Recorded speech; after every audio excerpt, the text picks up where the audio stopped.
मुस्तफा करीम सल्लल्लाहु अलैहि वसल्लम ने इरशाद फरमाया कि बंदा शादी करता है तो चार चीजें देखता है। औरत से शादी करते हुए बंदा चार चीजों को देखता है।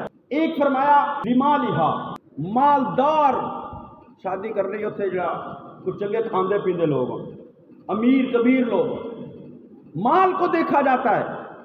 पहली चीज फरमाया लिमालिहा, माल को देखकर शादी की जाती है।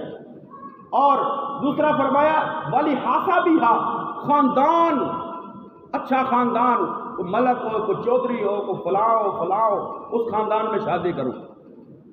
और तीसरा फरमाया वाली जमालिहा, खूबसूरत औरत को देखकर शादी की जाती है। और चौथा फरमाया वाले दीनहा, उसका दीन देखकर शादी की जाती है।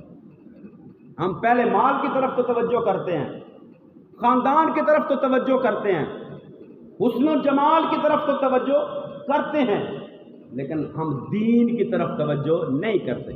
हालांकि मुस्तफा करीम सल्लल्लाहु ताला अलैहि वसल्लम ने फरमाया फज़फर बिज़ात दीन, फरमाया शादी करनी है तो दीन देखकर शादी करो। दीन देखकर, आज मजहबी घरानों में लोग शादी करना पसंद ही नहीं करते। पढ़ी लिखी जो दीन पढ़ी हुई बच्ची हो उसको पसंद नहीं करते।